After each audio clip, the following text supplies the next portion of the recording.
welcome to my Friday tip of the week. If you're like me and you love beets and you think it's a pain to cook them, I'm going to show you a super easy way to cook them and to peel them. So I have foil, baking paper, I have beets here. I'm just going to put them like that in there, and then I'm just going to make a little package like that, and then I will put them in the oven, 400 degrees for 45 minutes to an hour. You want to let them cool a little bit so you don't burn yourself. And then I'm just going to show you. So here I have a red beet. I don't even have to touch it.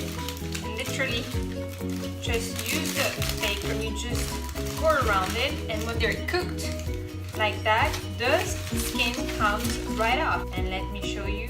See how perfect that is? How easy that was? So there you go. I hope you like it. Thanks for watching. Bye guys.